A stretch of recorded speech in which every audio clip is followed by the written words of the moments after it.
Hubo polémicas, sin duda, ¿no? Pensando en esta declaración que da de abatirlos, pero bueno, habla en un sentido de, pues cuando están en flagrancia, que se pudiera actuar en ese momento. Esto es lo que un poquito lo empieza a confrontar hacia la presidencia de la República. Que nunca ha estado ligado a un asunto de pobreza la actividad del crimen organizado y la vinculación de estos grupos que mantienen bajo amenaza a poblaciones enteras. Se trata de una estructura criminal.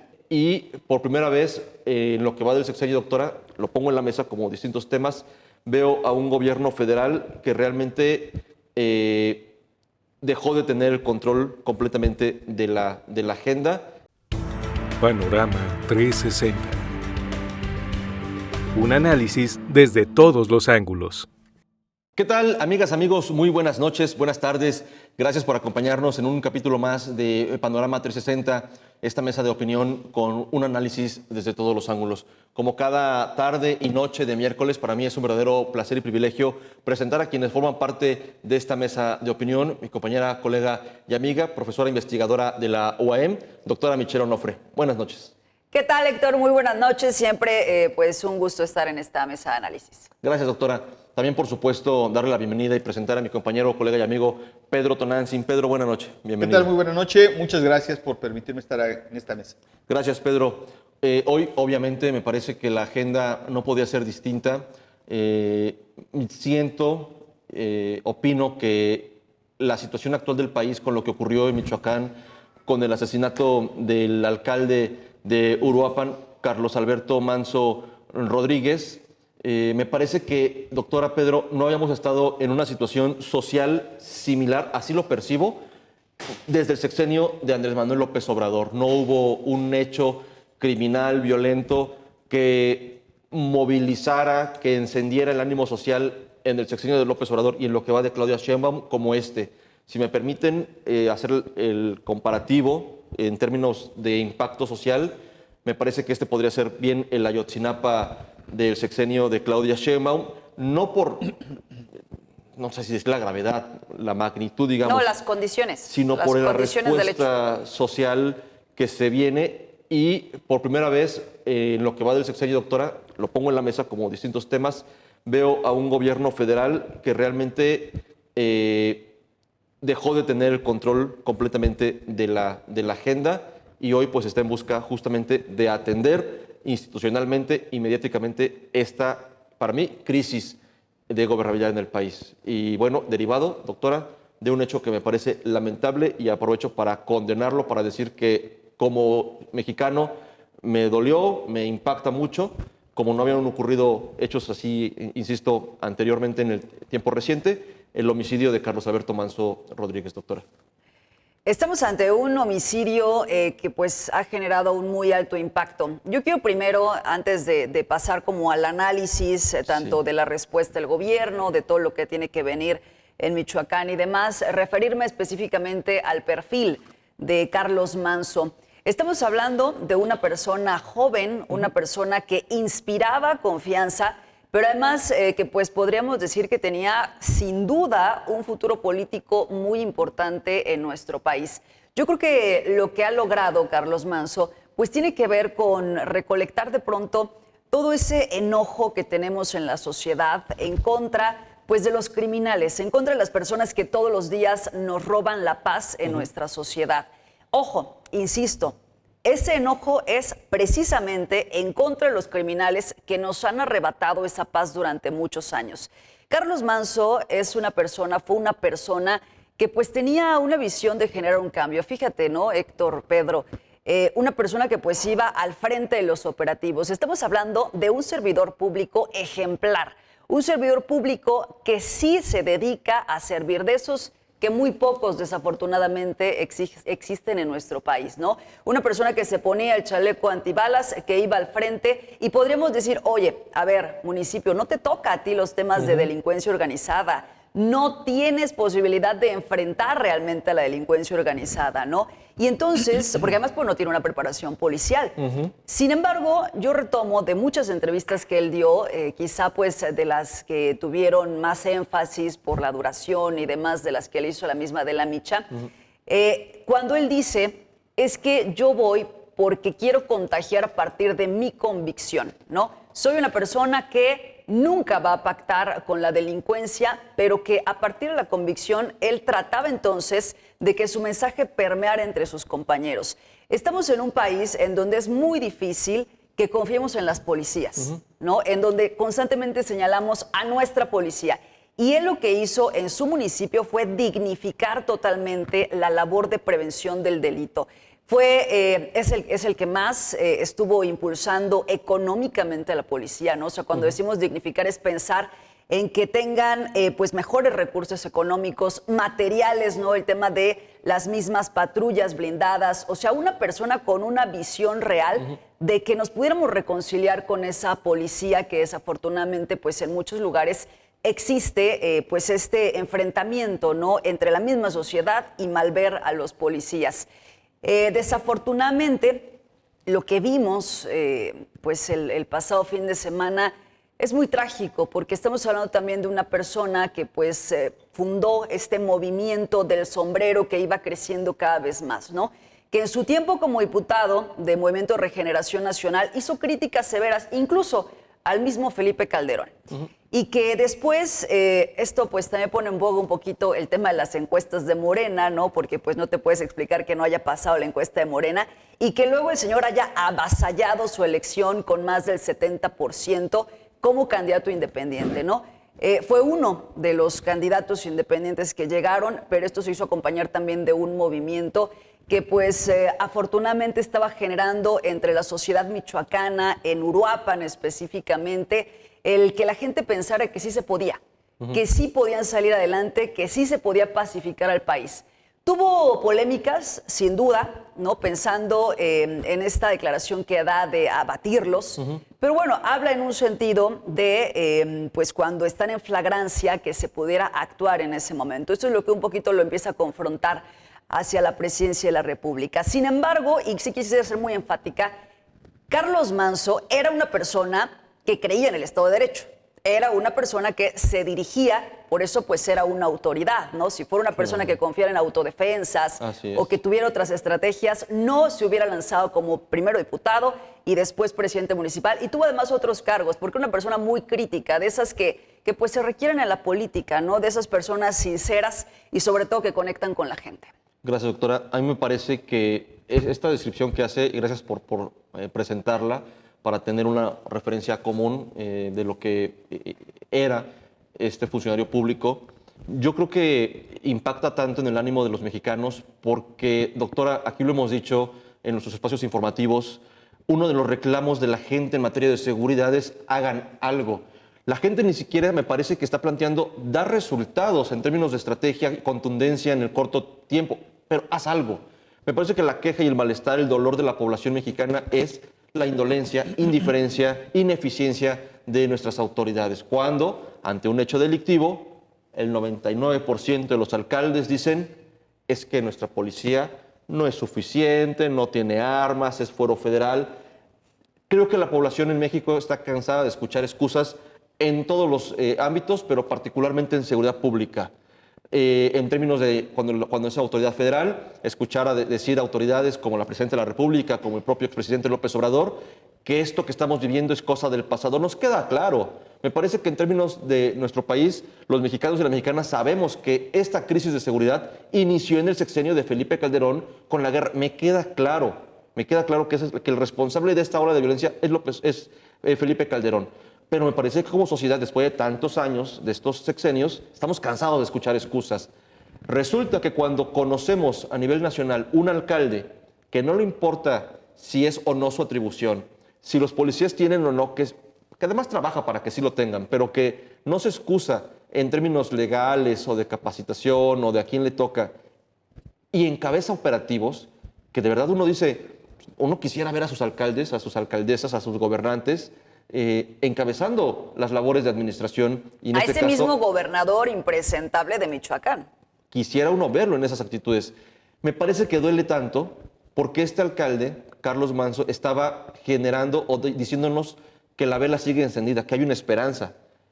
Y los criminales que le quitaron la vida se metieron con la esperanza de este país.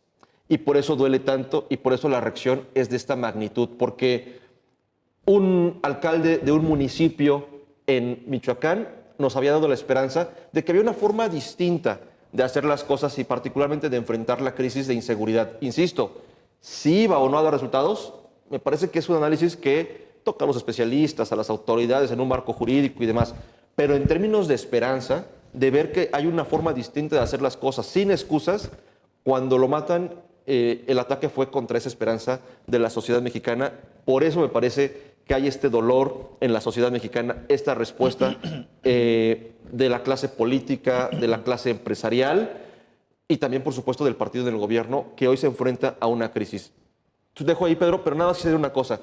Con lo que no estoy de acuerdo es con la postura de Lili Téllez, porque me parece que la clase política no tiene el derecho, la oposición, de utilizar esas palabras, insultos y lenguaje soez que sí tenía, por ejemplo, el alcalde de Michoacán y que no ocupó, que se dirigió, a pesar de estar en la línea de batalla, en la primera línea, con respeto a la presidenta, con llamados institucionales, con chaleco antibalas y con arma en mano, pero que tuvo la capacidad y la inteligencia de ser institucional, como coincido, doctora.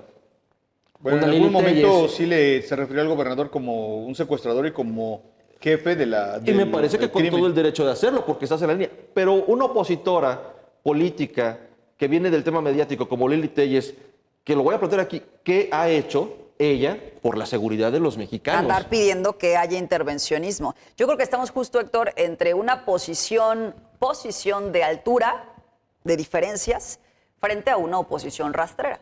Y estridente, que me parece que no conecta, y mira que aquí lo he dicho, las diferencias en el término de los resultados y de las cosas como están haciendo con la Presidenta de la República, con el gobierno federal, pero hacer eso vuelve a colocar a la oposición en el lugar que la historia lo ha puesto. O sea, subirte al estrado a insultar particularmente a un servidor público cuando la crisis es tal, me parece que queda muy chiquitita, doctora, la senadora Lili Téllez. Y lo digo nada más para hablar y poner en la mesa el tema de la reacción de la oposición, que si no sabe ocupar políticamente, como se ha hecho en este país, esta crisis, yo no sé qué espera la oposición para reconstituirse, Pedro. Sí, yo creo que el gobierno federal tampoco tiene la calidad moral en este momento para decir si la oposición hace una crítica buena o mala, porque... Pero la sociedad sí. La sociedad sí, pero el gobierno federal no tiene en este momento esa capacidad como para poder decir si desde el Congreso hay una actitud rapiñera, hay una actitud, yo creo que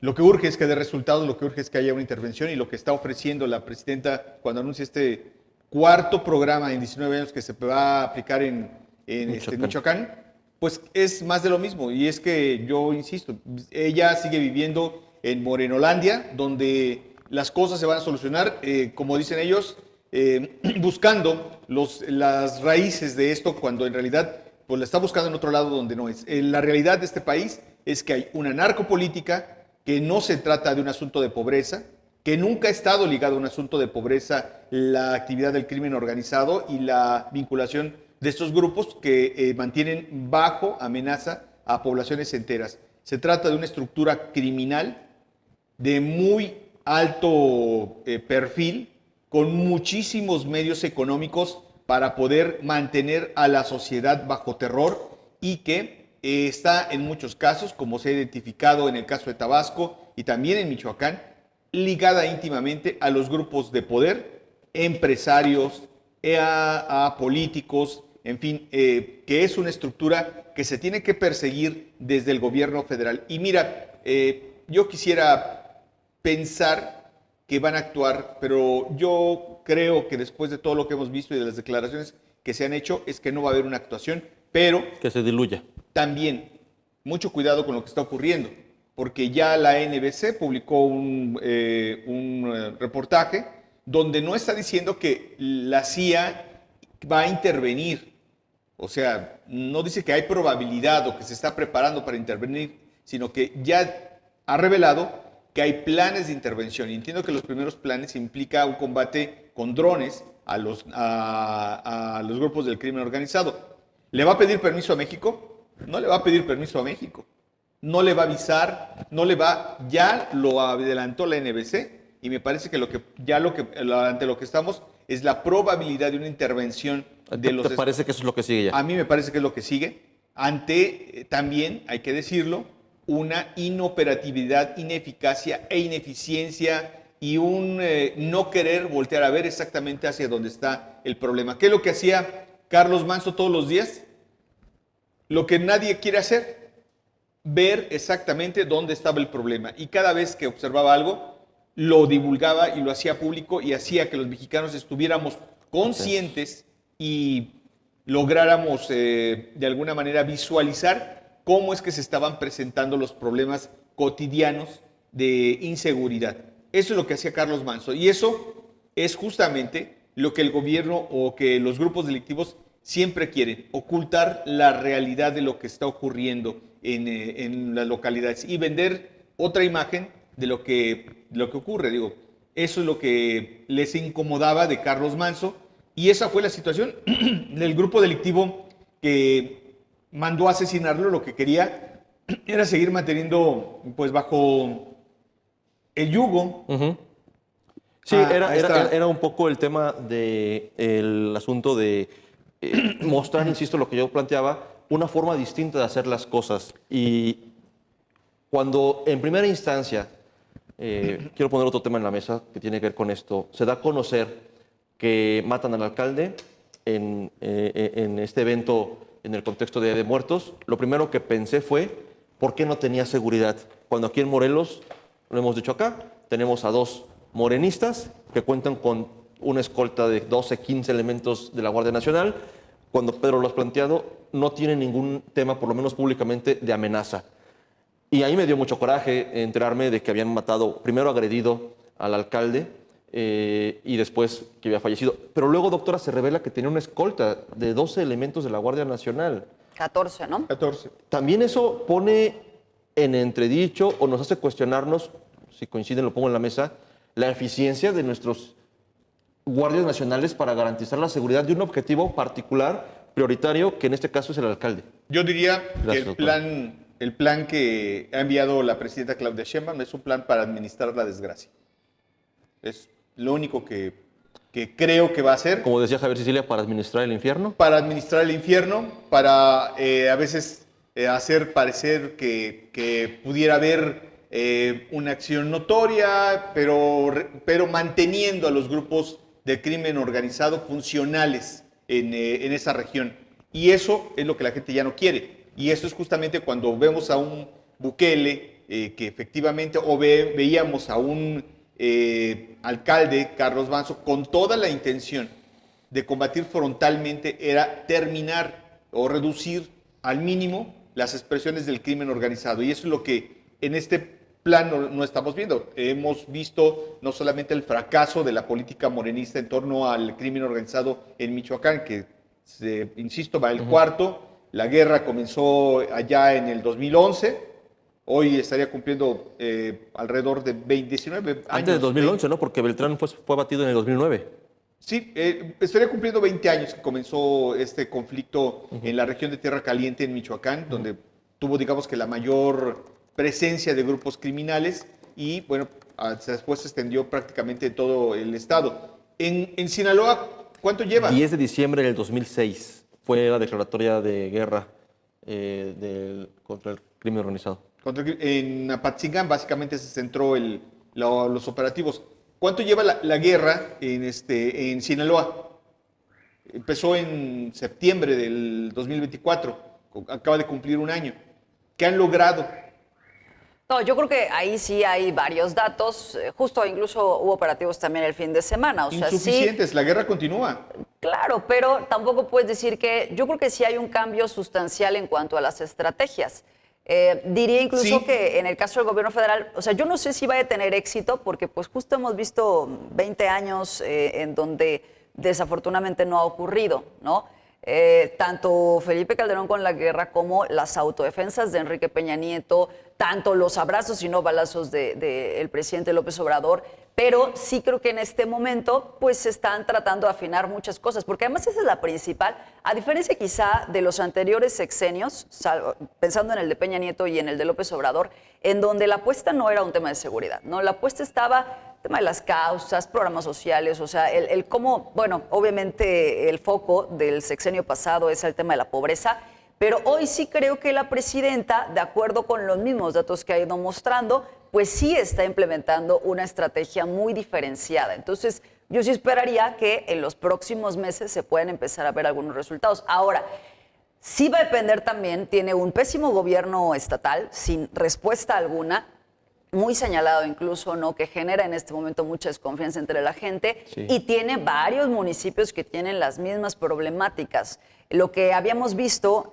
con el caso de Bernardo, ¿no? El líder limonero, pues también es algo que duele en Michoacán. O sea, no puedes pensar que hay personas que van en contra, que tienen las agallas de pararse y enfrentar al crimen organizado y que desafortunadamente pues estén encontrando la muerte. Está en crisis el gobierno federal, Pedro, y estas acciones que hemos visto por parte de la Presidencia de la República, bueno, lo pongo en la mesa para ir terminando. Sí.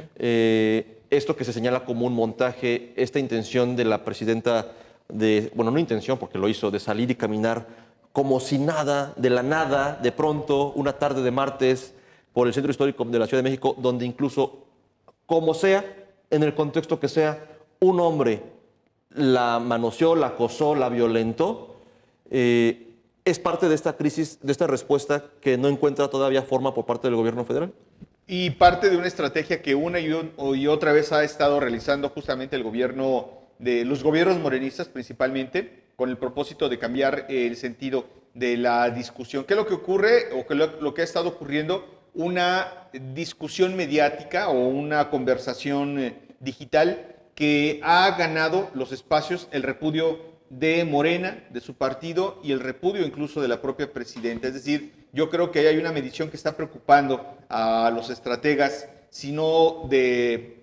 no los estrategas de la seguridad, sino los estrategas mediáticos de la propia presidenta, que evidentemente le está preocupando el rumbo que está tomando la discusión digital y la probabilidad que en ese ánimo siguiera creciendo la inconformidad o el repudio hacia la presidenta y hacia los gobiernos de Morena, justamente cuando aparecen ya en la escena pues a los llamados integrantes de la generación Z, estos a los que tanto habíamos criticado de que no habían hecho nada, que no se manifestaban, que no estaban haciendo absolutamente nada, que estaban frente a un televisor o frente a un aparato sin ver la realidad de este país, y que hoy pues todo parece indicar que si resulta positivo, pues el día 15 va a manifestarse una generación, pero que trae bajo pues la mira, la consigna de rechazar a los gobiernos de Morena y a la presidenta de la República.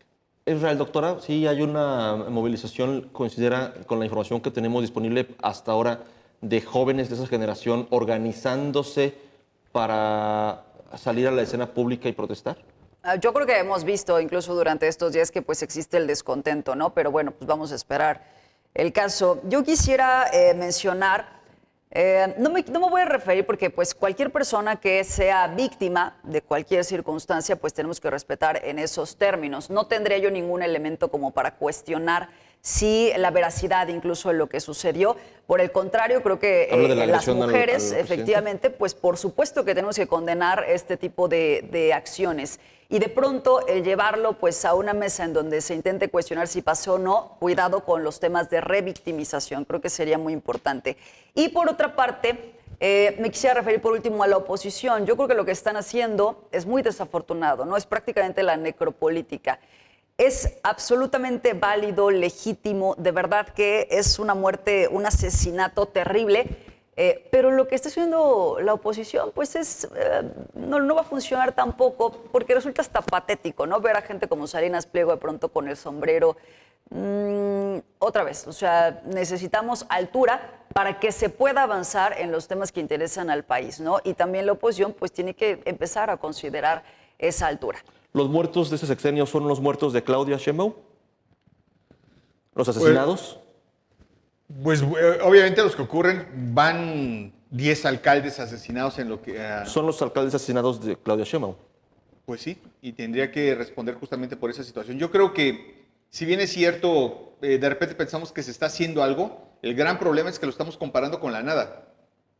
El problema es que con abrazos y balazos. En el sexenio de López Obrador no se hizo absolutamente nada. Entonces, el hecho de que mueva dos piedras García Harfuch y la presidenta en torno a lo que está pasando en materia de violencia, decimos, hay un cambio radical. No hay mucho cambio, es muy poco y muy escaso y deja mucho que desear lo que están haciendo, porque lo que no se hizo en el sexenio pasado fue nada. Entonces, comparado con eso, por supuesto, yo insisto, me parece que es muy poco lo que se está haciendo, es incluso reprobado por el Concierto de Naciones, independientemente de lo que opine Estados Unidos, por el Concierto de las Naciones, es reprobada la actitud del gobierno mexicano en torno a lo que está pasando con la violencia en México. Pues sobre eso yo creo que tendría que ir el posicionamiento de la oposición, sobre eso, ¿no? Sobre resultados. Pero insisto, en los resultados que presentó la semana pasada, llegó y con un discurso muy triunfalista, efectivamente, Omar García Harfuch ahí al Senado, ¿no? Doctora, muchas gracias. Gracias. Pedro, gracias. Gracias. Hay más que decir de ese tema, se nos acaba el tiempo, pero la próxima semana, por supuesto, estaremos abordando con las actualizaciones que haya de la investigación sobre este lamentable, muy lamentable para la historia en tiempo real de nuestro país, el asesinato del alcalde de Uruapan, Carlos Alberto Manso Rodríguez. Muchas gracias al equipo de producción, sobre todo gracias a ustedes que nos hizo el favor de vernos esta emisión, este episodio. Doctora, muchas gracias. Gracias. Pedro, nuevamente gracias. Gracias. Nos escuchamos mañana y nos vemos mañana en el canal de YouTube y también en FM en Super 98.1. Pásenla bien. Panorama 360. Un análisis desde todos los ángulos.